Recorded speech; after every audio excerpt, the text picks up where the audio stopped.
को अपने अस्तित्व की चिंता जो है वो जरूर सताने लगी है। चलिए बढ़ते हैं आगे। कोरोना संकट को देखते हुए मोदी सरकार ने करीब 21 लाख करोड़ के आर्थिक पैकेज का ऐलान किया था। देश के सामने इस पैकेज का ब्यौरा वित्त मंत्री निर्मला सीतारमण रख चुकी हैं। अब रिजर्व बैंक ऑफ इंडिया यानी आरबीआई के गवर्नर शक्तिकांत दास ने रेपो रेट कटौती का ऐलान किया है। इस कटौती के बाद आरबीआई की रेपो रेट 4.40% से घटकर 4% हो गई है। इसके साथ ही लोन की किस्त देने पर 3 महीने की अतिरिक्त छूट दी गई है। मतलब कि अगर आप अगले 3 महीने तक अपने लोन की ईएमआई नहीं देते हैं तो बैंक दबाव नहीं डालेगा।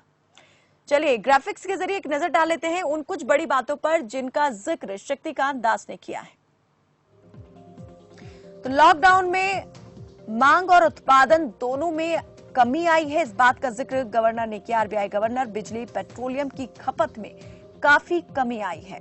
देश में निवेश को लेकर काफी कमी आई है और इसको देखते हुए जीडीपी का भी उन्होंने अनुमान काफी कम होने की बात की ही।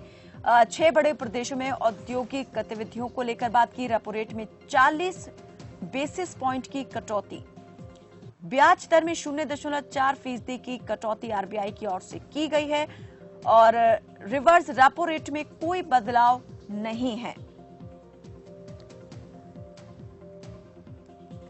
तो बड़ी राहत उन लोगों के लिए जो इस वक्त ईएमआई की चिंता को लेकर के जो है काफी डरे हुए थे, परेशान थे और चिंतित थे कि कैसे ईएमआई का भुगतान जो है किया जाएगा।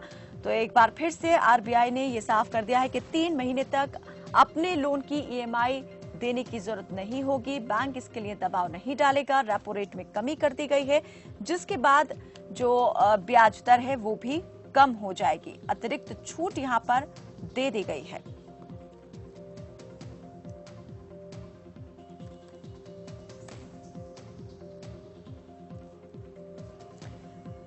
चलिए तो रिजर्व बैंक की ओर से दी गई इस राहत को कैसे देखा जाए, कितनी ज्यादा इससे जो है राहत मिलेगी, किस वर्ग को मिलेगी और जो अर्थव्यवस्था है उस पर इसका कितना असर रहने वाला है, इस पर ज्यादा बातचीत के लिए और जानकारी के लिए हमारे साथ अर्थशास्त्री आर के आर्या जुड़ चुके हैं।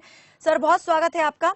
आपसे जानना चाहेंगे ये जो आज आरबीआई के गवर्नर ने जो भी एक रिलैक्सेशन देने की बात यहाँ पर की है, रेपो रेट में कमी की है, तो इसका कितना फायदा आप देख रहे हैं, किसको मिलेगा, कहाँ मिलेगा, अर्थव्यवस्था पर क्या असर रहेगा?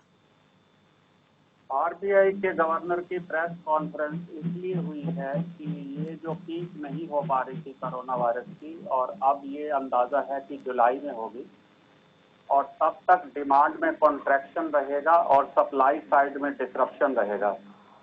जो 6 स्टेट बड़ी है उनमें 60% जीडीपी है, जैसे कि आप हैदराबाद की बात करें या चेन्नई की बात करें या अहमदाबाद, सूरत, बड़ौदा की बात करें या इंदौर की, जयपुर की बात करें, तो इन्हीं सभी स्टेट्स के अंदर जहां जहां पर कंसंट्रेशन इंडस्ट्रियल ज्यादा है वहां पर 60% जीडीपी है।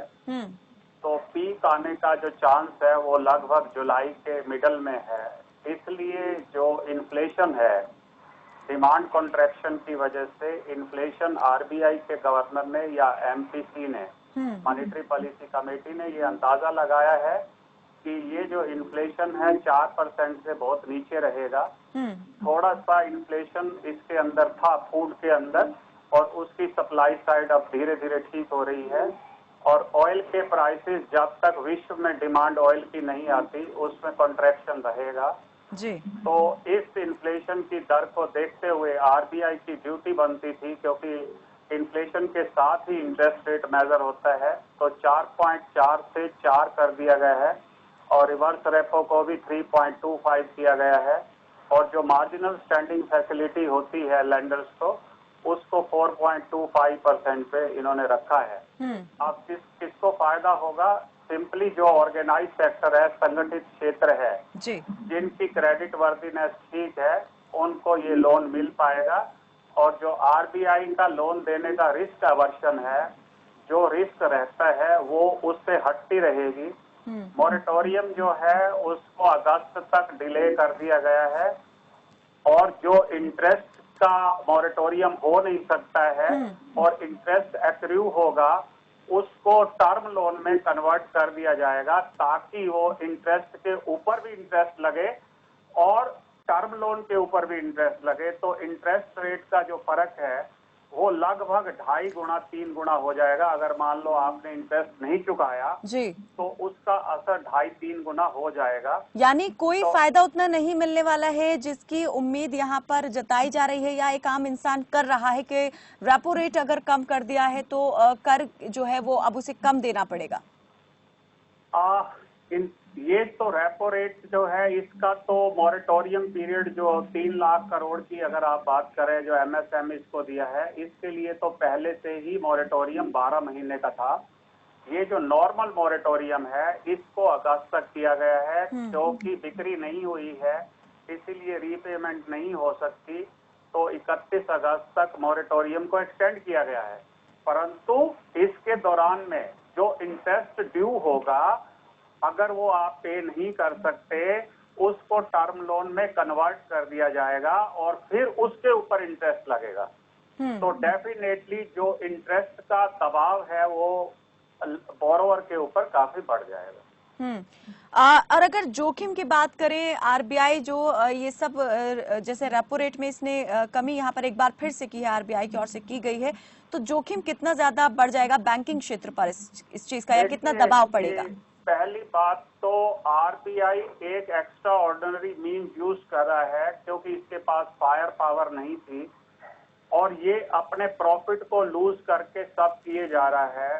परंतु इस संकट में शायद यही विकल्प बनता था कि मार्जिन को काफी कम कर दिया गया है और इसको बोलते हैं लिक्विडिटी ऑन टैप।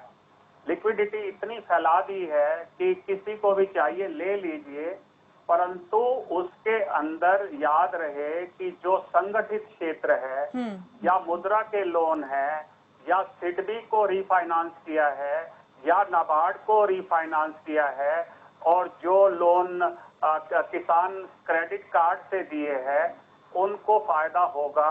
अदरवाइज असंगठित क्षेत्र जो है वो लगभग 5 करोड़ यूनिट है, उनको एब्सोल्युटली कोई फायदा नहीं होगा।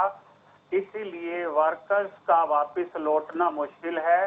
अभी 14 करोड़ वर्कर की जो एम्प्लॉयमेंट है वो एक पतले धागे से लटकी हुई है और पॉवर्टी काफी इंक्रीज करने की संभावना है क्योंकि डिमांड कॉन्ट्रैक्शन बहुत ज्यादा है और जो ग्रोथ है 6% रियल ग्रोथ का अनुमान था वो लगभग 5% नेगेटिव साइड पे जा रही है। इसका मतलब 11% का कॉन्ट्रैक्शन है।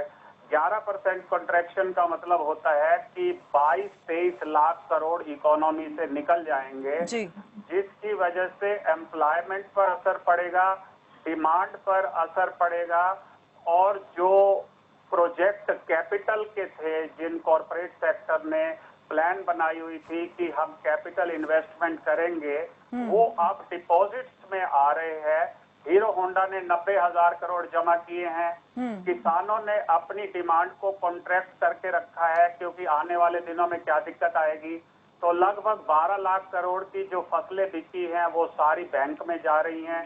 तो बैंक के पास क्योंकि लिक्विडिटी ज्यादा है, डिमांड कम है, इन्फ्लेशन लो है, तो इस आरबीआई ने अपना फर्ज अदा किया है। परंतु जहां पर डिमांड स्टिमुलस चाहिए सरकार की तरफ से केवल 1,90,000 करोड़ का स्टिमुलस आया है। उसके बाद गवर्नमेंट के पास आप ही लिख रहे हैं, देखिए पढ़िए कि बिजली से इनकम नहीं आ रही क्योंकि बिजली की कंजम्पशन लगभग 60% पर रह गई है क्योंकि औद्योगिक क्षेत्र बंद पड़े हैं और पेट्रोल की जो कंजम्पशन है जो नॉर्मल रेट पर भी बिकता है उसके ऊपर जो एक्साइज ड्यूटी है वो ही नहीं मिल पा रही, बढ़ी हुई। सर अगर आसान इसको बिल्कुल शब्दों में हम समझना चाहें तो क्या लगता है इस कदम के बाद कितनी पटरी पर आ जाएगी अर्थव्यवस्था? 31 मार्च को नेगेटिव पे ही बंद होगा। आप यूं मान लीजिए कि -1% पर ही बंद होगा। -1% का मतलब ये है कि जो हम ग्रोथ चाह रहे थे 6% की या 10% नॉमिनल ग्रोथ रेट की, उसमें से लगभग उसका बिल्कुल नेगेटिव साइड पर 3-4 लाख करोड़ निकल जाएगा और जो ग्रोथ 20 लाख करोड़ की होनी थी वो ना हो करके 4 लाख नीचे तो सीधा 23 लाख करोड़ का ग्रोथ कम होगी, जिसकी वजह से एम्प्लॉयमेंट पे फर्क पड़ेगा, कंजम्पशन पर फर्क पड़ेगा, सेविंग रेट पर फर्क पड़ेगा और आने वाले दिनों में कैपिटल इन्वेस्टमेंट पर फर्क पड़ेगा। जो लास्ट टाइम मेरे से आप पूछ रहे थे कि ये रिकवरी कितने दिन में होगी, वो लगभग 3 साल के अंदर होगी। चलिए, बहुत बहुत शुक्रिया आर.के. आर्या जी इस तमाम बातचीत में हमारे साथ जुड़ने के लिए। तो अभी बहुत एक लंबा इंतजार यहाँ पर करना पड़ेगा, क्योंकि अर्थव्यवस्था बुरी तरीके से यहाँ पर चरमराई हुई है। कोरोना की वजह से जो लॉकडाउन हुआ है उसकी वजह से हर एक वर्ग, हर एक क्षेत्र जो है पूरी तरह से बेहाल है और उम्मीद अभी यहाँ पर कम ही दिखाई दे रही है कि सभी चीजें जल्द पटरी पर लौट आएंगी। हालांकि कोशिशें सभी लगातार कर रहे हैं, आरबीआई और सरकार दोनों ही इस कोशिश में है कि जल्द से जल्द अर्थव्यवस्था को पटरी पर लाया जा सके। फिलहाल के लिए मेरे साथ बस इतना ही। आप देखते रहिए खबर फास्ट। नमस्कार।